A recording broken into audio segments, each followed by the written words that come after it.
Welcome back to Road Atlanta here in Braselton, Georgia. It's round 2 of the MotoAmerica AMA-FM North American Road Race Championship. And round number 2 brings us 2 races in Superbike, 2 races in Supersport. And track temperature is about 100 degrees Fahrenheit, a little warmer than it was yesterday, actually. Yeah, we had a lot of cloud cover this morning for anybody that didn't join us for the KTM races earlier.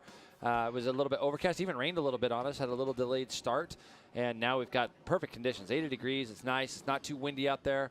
And let's have a look at our starting grid for the day.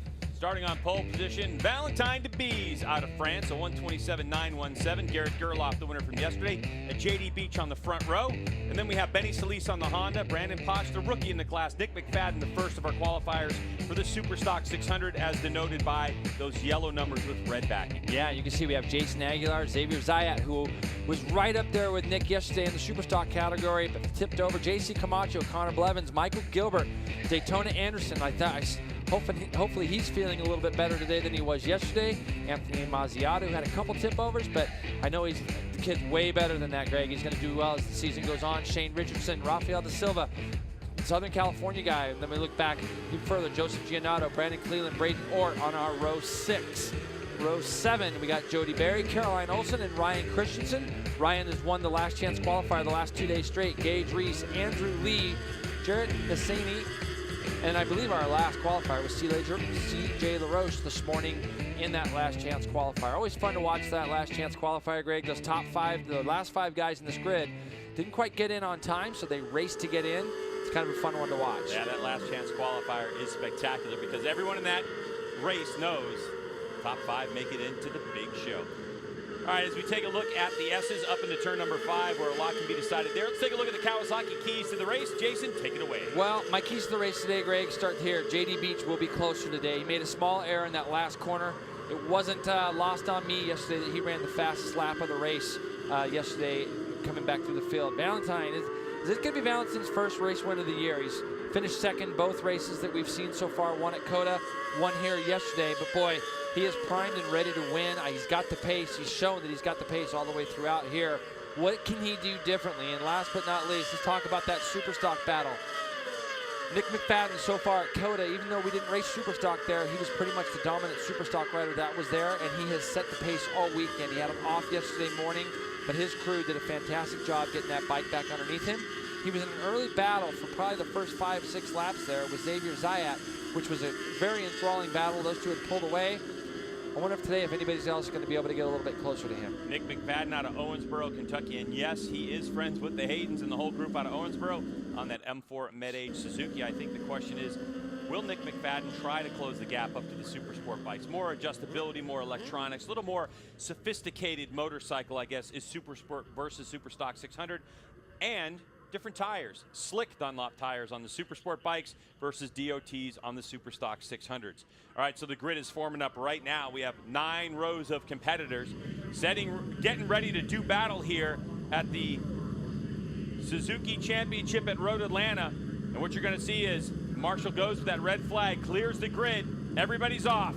Upper left-hand part of your screen, red light's going to go on. Clutch in, RPM's up, and when the red light goes off, we're heading to turn number 1, and here we go. And it looks like Valentin Debise, the front row, actually got a pretty good start. But Garrett Gerloff shuffled behind. JD Beach, the 95, will lead the way. And this guy loves leading from the front. Like, right, literally, when he gets out in the lead, he can put his head down. Oh, big crash to go up the hill. I'm trying to, let's see who that is. He gets clipped as he goes up the hill, too. It's one of our Superstock contenders. That's Xavier. I can't tell now if that's, I believe that was Xavier Zayat, Greg. Yep. That is just cruel there. Metric Devil Moto. What a high side not going like up the seeing hill. that. Yeah, and that brings back some really bad memories, honestly. And I feel horrible for him. The medical unit is there right away. And let's see if he can get up and get the vehicle off the track as we go back to the front here. These guys don't have a clue what's going on up ahead. Valentin Debise now, they're getting ready to go down that back straightaway. Boy, am I glad to see him get up, Greg. We'll see if we can get that motorcycle off the race course. If they can't in time, then the red flag's going to come out. So the crew's working feverishly to get the motorcycle off the course, and they're going to have to check to make sure there's no fluid down. That is secondary to making sure the rider's okay. But as of this moment, race action continues as Valentin Debise now going after JD Beach on the brakes. So Debise takes over the lead for the moment. There's a look at the 21 Brandon Posh on that M4, the 22 Project bike. Here comes the Bees down onto the front straightaway. M4 X-Star Suzuki rider. There is debris on the track. It's still green at this point. They're going to wave the debris flags. There's certain flags that wave that we all know. And look at Garrett Gerloff. That's some heads up. He's letting the guys know behind that, hey, there's some stuff on the, there's something on the track. And yeah, you can see the left glove, it looked like Xavier. He had jumped up, or right glove, it looked like laying in the middle of the track. So his impact was so big, Greg, it knocked the glove off of his right hand. So let's just hope that he's okay. Look at that, just sitting right in the middle of the racetrack. Now these riders will be, they'll know that it's there. I'm sure those corner workers will get that up off the, by the time they come back around. Now real quick, Greg, off the start, Valentine was third going into turn 1. And by the time he got down to turn 10, he had got himself up to the lead. And he's put his head down right off the bat here, trying to get out in front and get away early. Let's take a replay of the race start right now as Valentine DeBees leads the way. Xavier Zaya is the third. He's right there in the white leathers in the middle of your screen, coming at you, bike number 34. You're going to see him in the green helmet. He's just tipped into turn 1, and he just gets on the gas a little bit too soon, and it high sides him up over the front of the motorcycle, and he gets clipped right there. Just at the end, he gets clipped, and you can see some of the riders in the background. There's a great job by our corner workers getting themselves out there and getting that glove off the track. You can see on the radio, they're in communication with race control as JD Beach tries to go back around Valentine DeBees. So at the moment, that corner worker was on the radio with race control. Race control signaled that it was all clear, at least for about a minute and 10 seconds. So the track now clear, no waving debris flags heading into turn number 1. And so it's race on. The race continues after Xavier Zayat crashed out of the first corner on lap number 1. But all eyes are focused up front. It's a Suzuki versus 2017 Yamaha R6s as JD Beach makes a bit of a mistake. Wow. And he's going to hold up Garrett Gerloff momentarily. Jason, in talking to Valentine DeBees, one thing we know for sure is that as you bend it into turn number 9 off the back straightaway, there are trap speeds that are measured by MotoAmerica. Valentine knows that his motorcycle is about 6 miles an hour down on top speed. Yep. So he and his team worked on a race strategy, and he's really trying to use the parts that he's strongest in of this racetrack to try to break free. But even with that miscue, JD Beach is able to reel him back in. How about they've done 28.2 already? I believe JD had the fastest lap of the race yesterday at 28.4. Just goes to show how good the conditions are. Where's Valentine's bike the best? Braking. He's really good down here at the end of the straightaway, and he also gets incredible drives out of the last corner and out of turn 7. He gets that bike back into first gear and rips off those turns. You can see him coming up out of there right now, how hard he comes out of turn 10B. So all these little areas, he's very, very strong under braking, and that's going to be key, because if he can get close enough to these guys down the back straightaway, let's say on the last lap, and try to draft them, he'll be able to do something with them on the coming into the braking areas. Now, one thing we know is that Yamaha's sitting on a brand new motorcycle. They're working on developing it.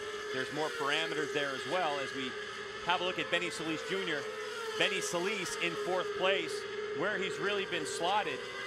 This Honda CBR 600RR doing a great job, but Brandon Posh, also the rookie in the class, still working on figuring out the extra horsepower and handling of the 600.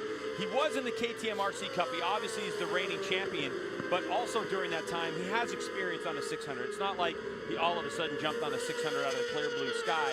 He's had some experience on the motorcycle before he got here. Not much. You know, Greg, yeah, he hasn't had a lot, to be honest with you. He hasn't had a ton of time on a 600. He stayed pretty loyal. Uh-oh, who we got? JC Camacho. Oh, no, Jarrett Nassany. Yeah. Nassany. So Nassany out taking his body work out.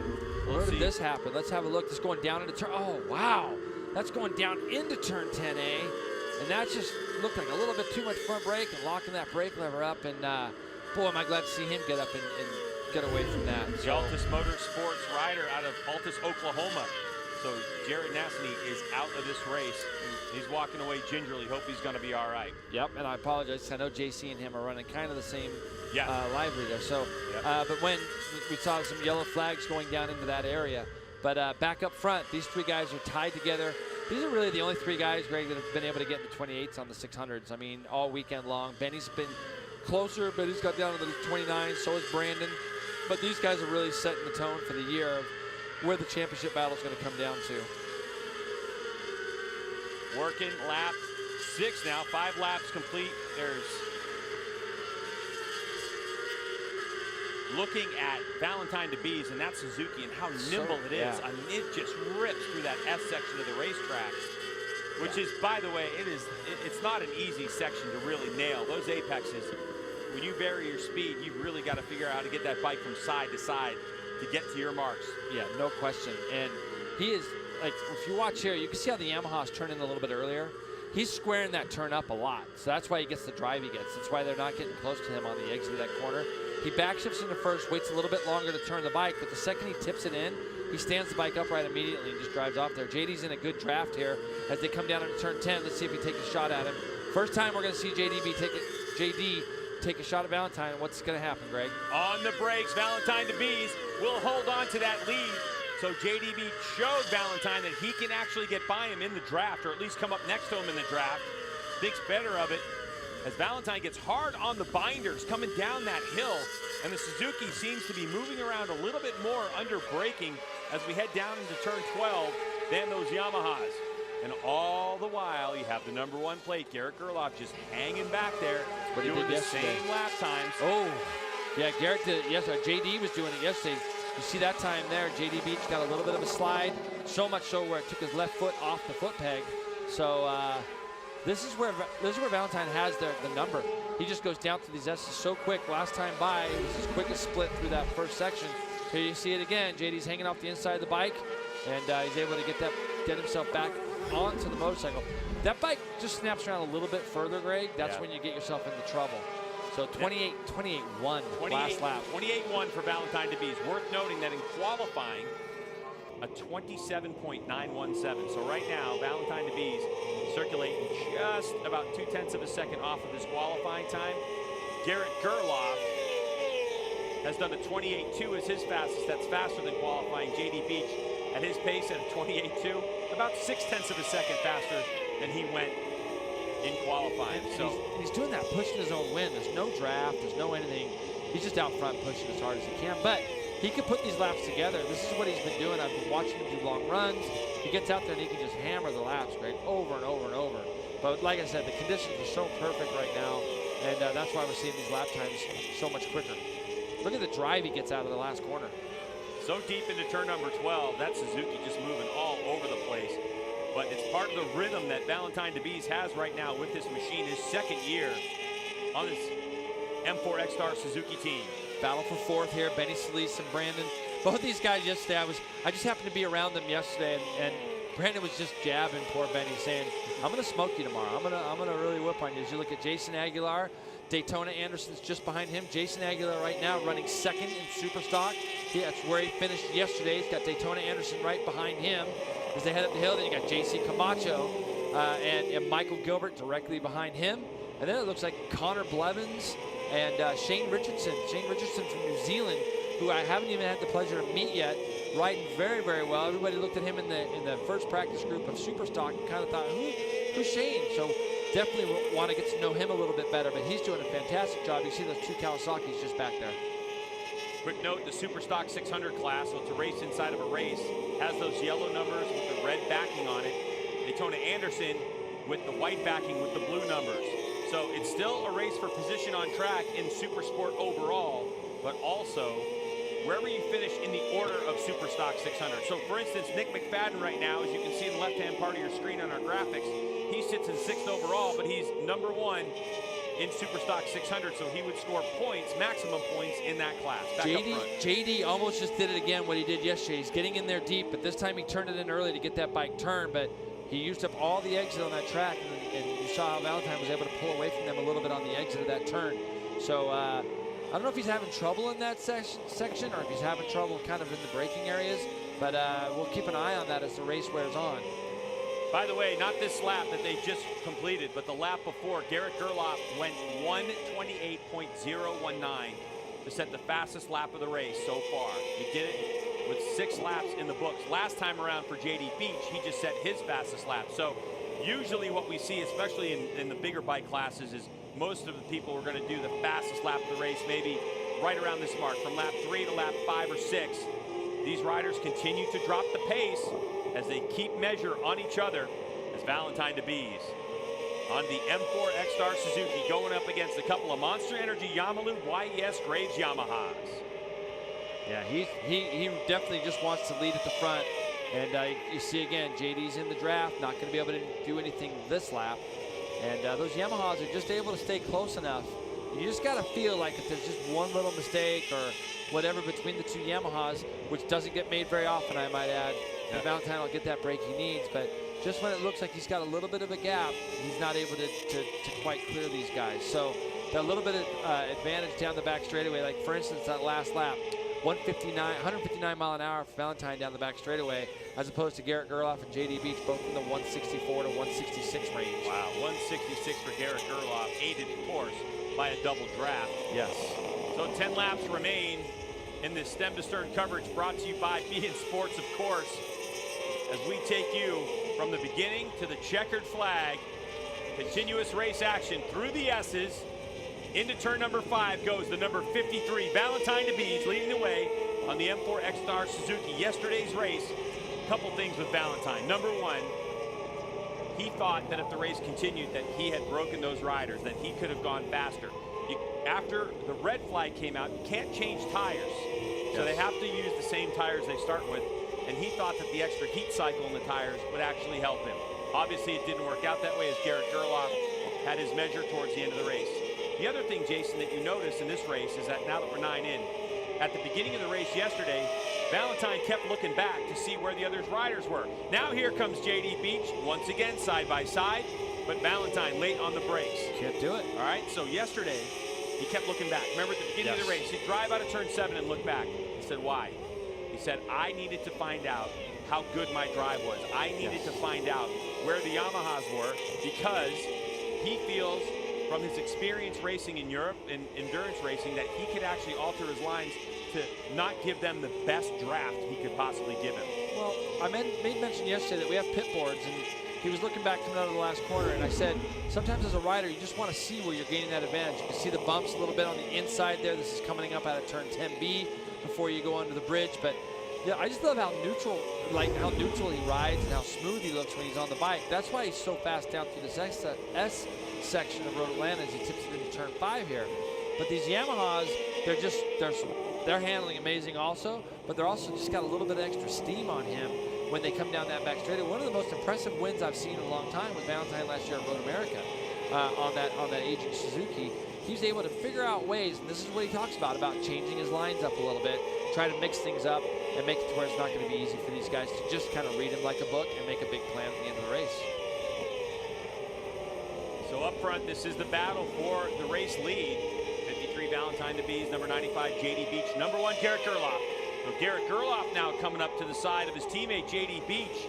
And it looked like Garrett Gerloff may have had a notion to make a pass. He falls back in line as we settle into a torrid pace in the middle. I think in 4th place. Oh, JD's in deep again. You see how he kind of gets in there tight? Yeah. Yeah, that's kind of a rider's way of saying, okay, I'm in here a little bit fast, so we point for the inside of the track, knowing that we have a little bit extra track that way. If we run by the apex a little too early, we've still got some track out there to get the bike slowed down and turn. But that just seems like a spot where JD's charging that last corner a little bit, and maybe he feels like he's got to get a better drive onto the front straightaway, but he's charging down the hill instead of just kind of waiting and rolling through that turn. All right, to run through your order, it's Valentine DeBees, JD Beach, Garrett Gerloff, Benny Solis, who 2 laps ago just did a 1:29.7, his fastest of the race. Brandon Posh, chasing him, just did a 29.6. He's in 5th spot. And then the first of our Superstock 600 riders, Nick McFadden, Jason Aguilar, Daytona Anderson, JC Camacho, Michael Gilbert in 10th, Shane Richardson 11th, Connor Blevins, Rafael Da Silva, Braden Ort, and Anthony Mazziato in 15th. Here's a battle for 4th place, as just 2 laps ago, the 35 rider on that Honda went his fastest lap, but it really looks like it lit a fire under Brandon Posh, because a 29.6 makes Brandon Posh the 4th quickest rider on the racetrack, period. Yep, and these guys are, when you say fastest to fastest, when you look at what those guys at the front are doing at 28.1, and that's just experience. Brandon's on the same bike as Valentine, but to be, 1 point something seconds off, that's just experience. This guy is learning so much. Oh, and by the way, he just turned 16 years old. Just turned 16, exactly. Yeah, he's still going to school in Freehold, New Jersey, as the M4, the Project 22 Suzuki rider, the 21 there in the background. And Benny Solis on that M35 Honda CBR 600R that is supported by American Honda out of Torrance. Yeah, so, you know, Honda just really getting back into road racing here in the United States with Benny Solis, and in Superbike with the genuine Broaster Chicken Honda team. Back up front. Look who's in second, Greg. While we were talking and looking at those guys, looked like JD Beach slipped back just a little bit. Garrett's like, I gotta go. I gotta get rolling here.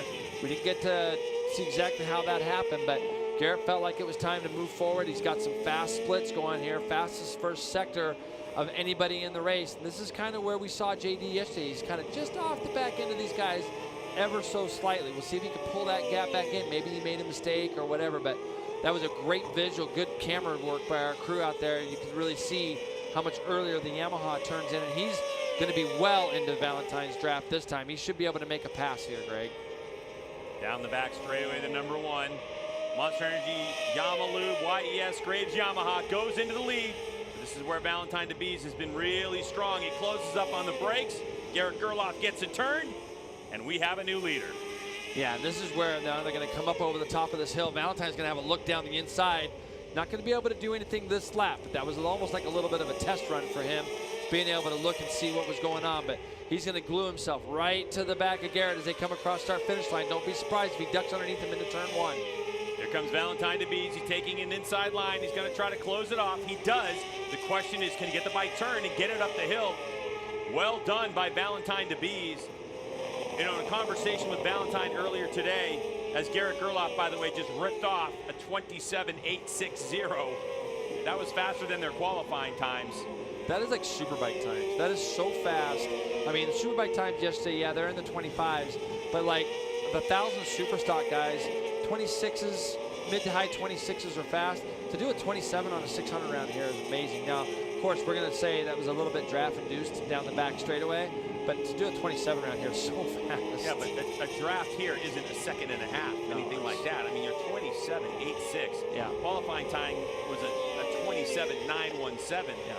And that's like planned. That's like we're on lap 12 of this one. You know, exactly. So and they're coming up to 3 people right now. Look like Caroline Olsen and Andrew Lee, and who is? Let's see if we can see who. Maybe Ryan Christensen? No, I think Ryan's up the road just a little bit from those guys. Oh, Valentine, he fights back again as Garrett. Valentine knows for sure he has a lot of experience in the FIM World Endurance, and he wants to get into traffic and be the first one. Here he goes, come down the hill, and Caroline Olsen right there in the 43. Nowhere really to go for Caroline. Just moved out of the way. That was okay. She probably got some blue flags before. All 3 of those riders did a great job. Look at that. They all moved out of the way. I believe that's the Gage Reese maybe. That is just behind, or that's just 146 at Gage Reese, Gage absolutely. Reese. Great job by all 3 of them, just kind of get themselves out of the way and let these 3 keep doing what they're doing. The Superstock 600 battles continue to rage all over the racetrack as people battling for points and battling for position. One thing that Valentine DeBees said to me in a conversation today, we talked about racing here in America, and one of the things that surprised him was how cordial people are to each other. He said in France, we really throw a lot of elbows around, and we have no problem on the racetrack fighting for position. Here, it surprised him a little bit that these riders are so, I don't want to say kind, but more courteous. And here comes the 21. So now, as our battle for 4th place continues to heat up, it's Brandon Posh who takes over 4th place from Benny Solis. Last time by, he got about a half a second on Benny Solis.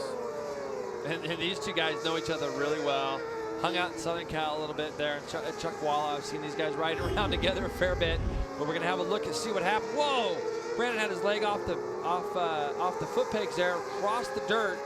Little motocross action, probably a lap or 2 prior to that. So, but yeah, we'll see that battle is gonna go down to the wire. These 3 back together again. Look how JD can kind of draw them back in. And that wasn't really traffic induced.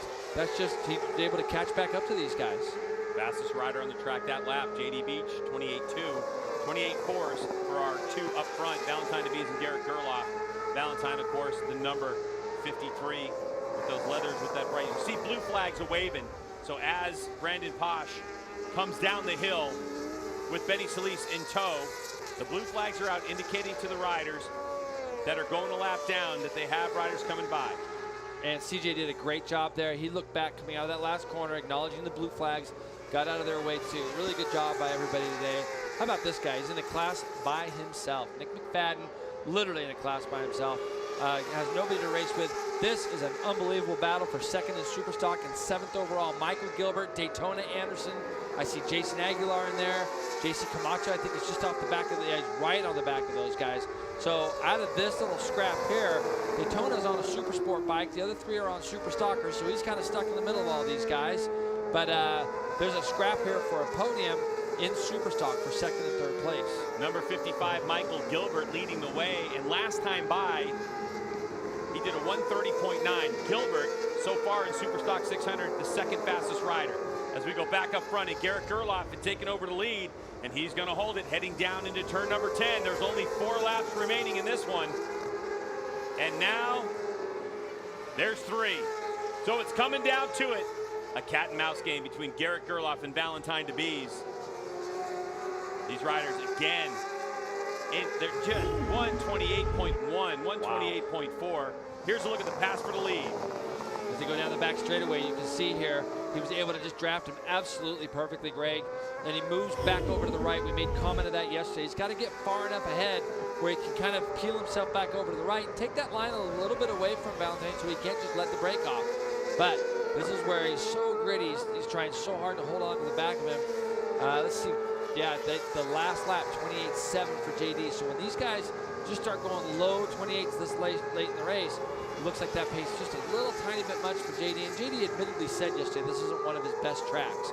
So he's got to collect those points, do the best he can, because we know how strong he is at the tracks we're headed. Let's see if this Suzuki has anything as far as drafting down the back straightaway and can do anything with him in turn 10A. This could be a rehearsal run for the last lap, Greg. Valentine DeBees doesn't have to pass him on the draft. He just needs to get something going. As Valentine DeBees late on the brakes. He's deep into 10A, now 10B. He's close, but look at that R6. Just get that little squirt off the corner. Valentine late on the brakes, coming down the hill. Wow, rear wheel up in the air for Valentine DeBees as he tries to get that motorcycle stopped. Heading through turn number 12. Now on the short straightaway, heading to turn number 1. That's a slight run downhill. They'll take this right-hand corner and start heading up this hill. Man, you see it. You probably, just as he tipped it in, Valentine looked like he lost the front. You saw that he was just a little tiny bit wider than Garrett as they headed up that hill. But just as he tipped in, it looked like the front folded underneath him. And that's going to take him a couple corners to just kind of feel like, all right, then make sure this front end's back underneath me. It's not going to take him long. He doesn't want Garrett to get away. But this is where he's strong. He's really good out of here. But man, Garrett looks like he's got just a little bit of pace still. Look at JD. He just kind of wants to start drawing himself back into these two again. Look like Valentine DeBees made a bit of a mistake there, starting the middle part of that first sector, coming out of turn number 2. And now Valentine's got a couple more bike lengths than he had last time by the stripe. He's got a lot of work. You may think that just gaining a couple bike lengths on Garrett Gerloff's an easy thing. It is not, especially when you have a motorcycle that's running in. Now, when he's in the draft, it's an equal, basically pretty equal on speed, about 164 miles an hour. All 3 of them, Greg, 164.1 miles an hour. I mean, exactly all of them, so it's there. So Valentine DeBees right now. Jason, we're coming up on the white flag, the last lap. If you're Valentine DeBees and you can keep it close, and you know you can't draft on the back straightaway and get around him, what's the strategy? It's going to be a surprise move. Turn 1's going to happen right now, Greg. He's going to duck down to see if he does. Nope, he's going to follow him. But it's got to be somewhere where it's going to, I don't think he can draft him down the back straight and get close enough. So we're going to have to wait and see. Here he goes up the hill, Greg. Wow. So hello, Garrett Gerloff. My name is Valentine DeBees, and I just took over the lead. And now Valentine's going to try to put in the sector of his lifetime. He's really going to try to set this pace, but no way. Garrett Gerloff's not having any of it. You see that rear wheel sliding coming down the hill? That is so crazy how fast they're going down there and to be spinning the rear tire. But Valentine's got his head down. He's doing his best right now to try to break it. Now, when he comes out of turn 7, we're going into turn 6 right now. When he comes out of 7, he has got to get a killer drive as we look at Brandon Cleland going through 7. He's just ahead of our leaders. There they are right there. So Valentine now, he did get a good drive. What he's got to do, I think he's got to try to get himself non-vulnerable going down the back straightaway. Stay over to the left if he can. They've got traffic in front of him. This could play into it. He's doing exactly what he had to do. Stay left. Let him try to go by you down the outside, then try to do something with him. There. Sorry, Garrett tried to go a little bit to the left, and now Valentine, can he get it turned? He does. So here comes Valentine to Bees, but Garrett Gerloff's got a great drive. Now Garrett's gonna try to stuff him down the hill. No, Valentine, can he get that motorcycle stopped? He does through turn number 12. Valentine to Bees on the gas. Awesome. What a move. Awesome. And what a race win for the M4 X-Star Suzuki rider, Valentine to Bees. And amazing. Man, I tell you, he earns it. Now we've got 3 different race winners in 3 different races. You can't ask for anything more than that, Greg. Wow. How Here's the amazing battle is for that? 4th. Back there a little bit more, just behind these guys. Look, Benny Solis has got by Brandon. Is Brandon going to do anything with him as they come up over the top of this hill? Is he going to be able to do anything with Ben Speed? Here he comes. Sorry, Ben Speed. Ben Solis. Oh, they're close. Oh, do they touch? And Benny Solis has to check up. Wow. And a bit of a wheelie. So it's going to be Brandon Posh. Brandon Posh will take it over Benny Solis in a move that they no doubt saw in Superbike yesterday between Garrett Gerloff and Tony Elias. What an incredible move by the 16-year-old, the RC Cup champion, Brandon Posh, to take 4th on that M4, the 22 Project Suzuki. Yeah, and you see how about Michael Gilbert? Michael Gilbert finishes 2nd in the Superstock with Jason Aguilar, 2 good friends, finishing 2nd and 3rd. How about this guy, though? Man, I'll tell you, they've done some work this winter on that Suzuki, has that team down there. They've done a great job, and they've got an amazing rider riding the wheels off that motorcycle to be able to go down that back straightaway. He stayed over to the left like I thought he was going to, but Garrett was still able to go back past him, but Valentine wasn't going to have anything of it. Now, if you pay attention here, look how he's staying on that white line, Greg. If you're going to go by me, you're going to go down the right side. And that's what Valentine was hoping for. He did not want to give up that inside line. That said, Garrett was able to make his way past. The only thing that stopped Garrett there from winning, I think, was just he pulled back over to the right just a little bit. Gave Valentine just a little bit of glimmer of hope. And then out of that last corner, we've talked about how good that Suzuki's accelerating out of those last corners. He's going all the way back to 1st gear for those turns and accelerating as hard as he can out, and you can tell how happy he is. Valentine to Bees working hard on his fitness. Not that he's in shape. He had an injury to his shoulder last year, and he's been working and constantly making that shoulder stronger, and that is paying off for the Frenchman. So M4 X-Star Suzuki's Valentine to Bees right there in the middle part of your screen, number 53, with a huge win. What a show they put on. Less than 1 second separate 1st from 3rd. We'll hear from them after we come back from this break right here on BN Sports.